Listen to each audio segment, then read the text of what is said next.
জীবনীটা আপনাদেরকে জাস্ট সারাংশটা মাথায় ঢুকিয়ে দিলাম। এবারে আসছি নবীজির আলোচনা করতে গিয়ে কোরআনের আলোচনা হবে, আমাদের আলোচনা হবে।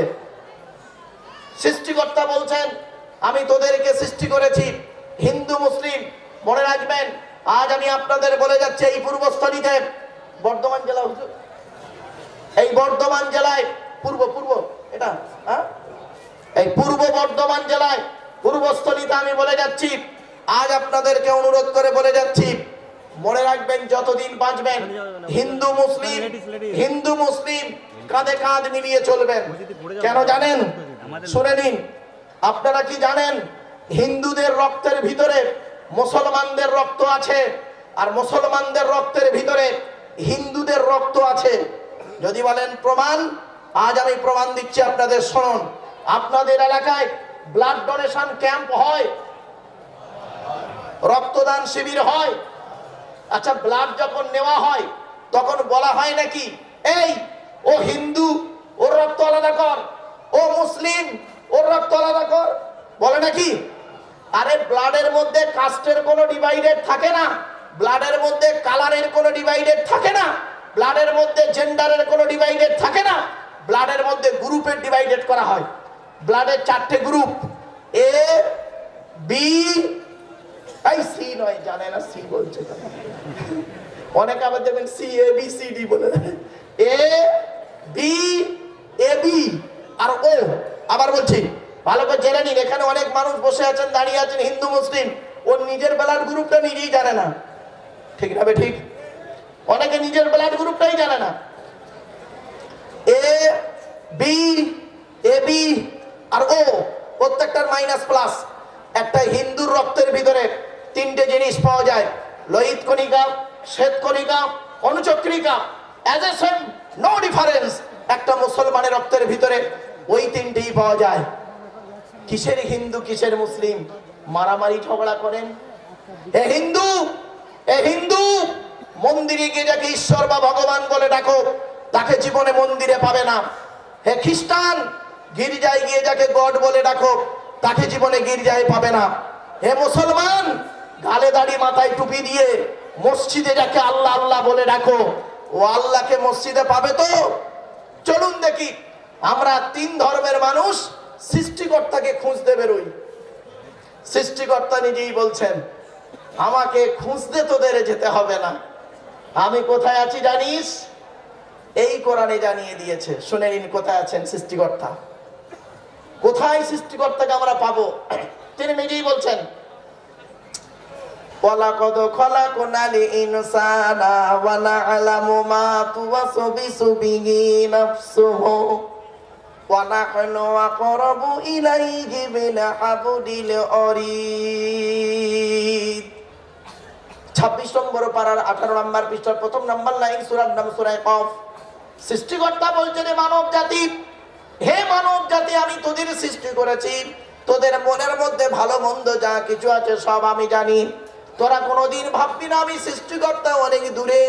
না না না, আমি সৃষ্টিকর্তা তোর ঘাড়ের শিরারও নিকটবর্তী।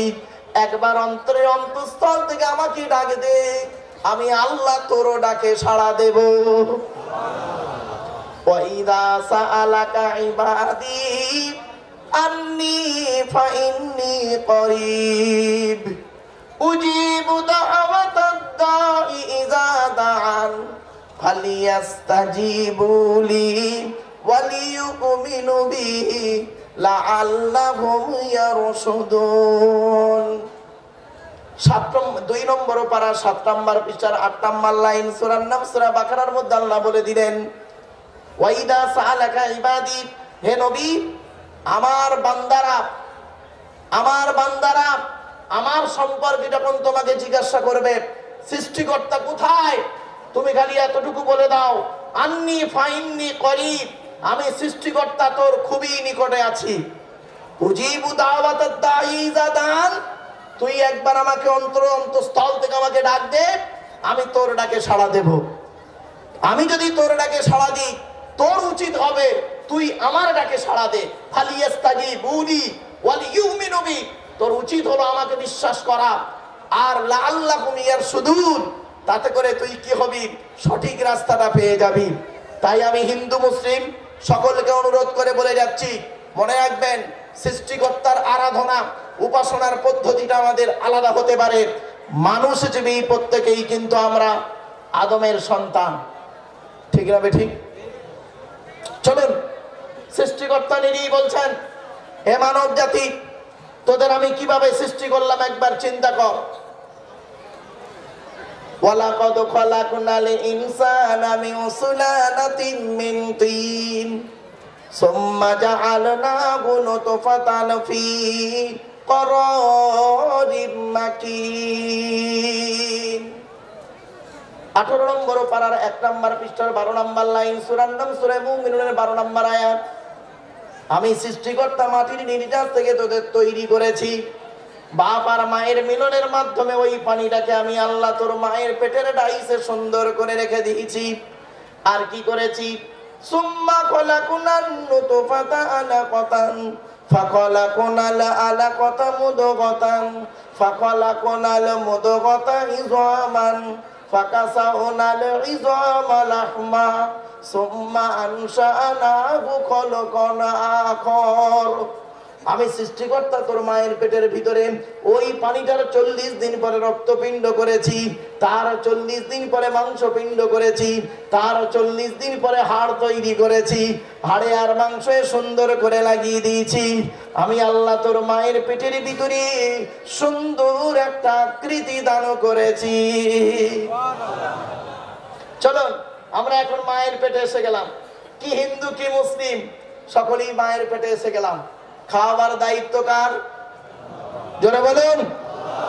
ওয়ামা মিন দাব্বাতিন ফিল আরদি ইল্লা আলাল্লাহি রিজকুহা ওয়া ইয়ালামু মুস্তাকাররাহা ওয়া মুস্তাওদাআহা কুল্লুন ফি কিতাবিম মুবিন। 12 নম্বর পারার 1 নম্বর পৃষ্ঠার 1 নম্বর লাইন, সূরার নাম সূরা হুদের 6 নম্বর আয়াত। কোরআন জানিয়ে দিয়েছে এই পৃথিবীর জমিনে এমন কোনো প্রাণী নেই রে যার খাবারের দায়িত্ব আমি আল্লাহ নিইনি। বান্দা একবার চিন্তা করে দেখিস, সকালবেলা প্রাণীগুলো খালি পেট নিয়ে যখন বের হয়ে যায়, সন্ধ্যা যখন ঘনিয়ে আসে, আমি আল্লাহ তাদের আবার ভরা পেট নিয়ে বসায় ফিরাইয়া দিই। যে আল্লাহ একটা হাতিকে খাওয়াতে পারেন, যে আল্লাহ একটা ময়েল সাপকে খাওয়াতে পারেন, যে আল্লাহ একটা পিঁপড়েকে খাওয়াতে পারেন, সেই আল্লাহ আমাকে আপনাকে খাওয়াতে পারে না? পারে না? চলুন কিভাবে খাওয়াচ্ছে দেখুন, চমকে যাবেন। আল্লাহ বলে, আব্দুল্লাহ গিল মারুফ, এই আব্দুল্লাহ গিল মারুফ, তুই যখন তোর মায়ের পেটের ভিতরে ছিলিস, কি খাবারটা তুই খেলি? আমি আল্লাহ করলাম কি, তোর নাভির সঙ্গে মায়ের নাভিটা জুড়ে দিলাম, তোর নাভির সঙ্গে মায়ের নাভিটা জুড়ে দিলাম। ইচ্ছা করলে মায়ের পেটের ভিতরে ওই পানিটাকে তোর মুখ দিয়ে খাওয়াতে পারতাম, কিন্তু না না না, ইন্নাল্লাহা ইউহিব্বুল মুতাতাহহিরিন, আমি আল্লাহ হলাম পবিত্র, তাই পবিত্রতাকে অত্যন্ত ভালোবাসি বলে মায়ের পেটের ভিতর থেকে তোদের প্রত্যেকের মুখগুলোকে পবিত্র করে পাঠিয়েছি একটাই কারণ, পৃথিবীর জমিনে এসে পবিত্র জবান দিয়ে আমি আল্লাহ আমাকে আল্লাহ আল্লাহ বলে ডাকবি।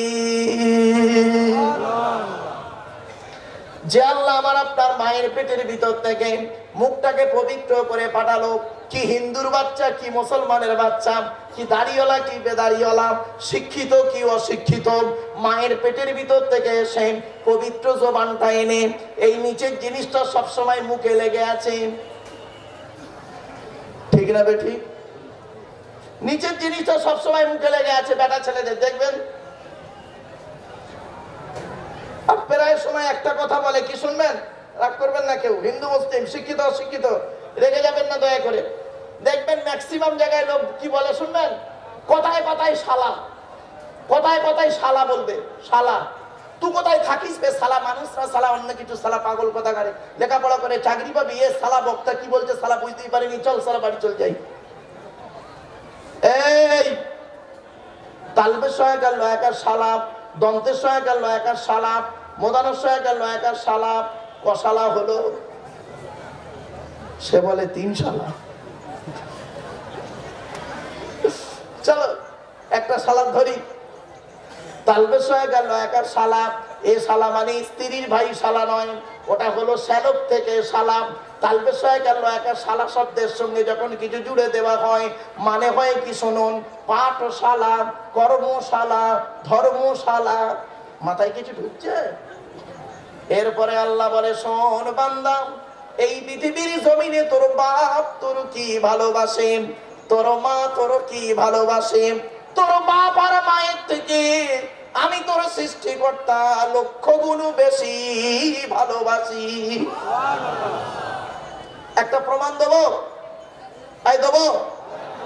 এই দেখেন, আমি কি বলেছি? পিতামাতার থেকে সৃষ্টিকর্তা আমাদের বেশি ভালোবাসে, তাই তো? হ্যাঁ, দেখেন বাড়ি থেকে ভাববেন এই এক্সাম্পলটা। আচ্ছা বাবু, আপনাদের এই গ্রামে এমন কোন পিতাকে দেখেছেন, এমন কোন বাপ বা বাবাকে দেখেছেন যে স্ত্রীর পেটে বাচ্চা আছে 9 মাস, বাচ্চা এখনো হয়নি, 1 মাস বাকি? কোন বাপকে দেখেছেন বাজার থেকে ল্যাকটোজিন 1, 2 দুধ কিনে ঘরে সাজিয়ে রাখতে? বলেন বলেন বলেন। আর কোন বাপকে দেখেছেন কি হিন্দু কি মুসলিম যে বাজার থেকে ল্যাকটোজিন 1, 2 দুধ কিনে ঘরে সাজিয়ে রেখেছে? কারণ কি বলুন? আরে ছেলে এখন হয়নি।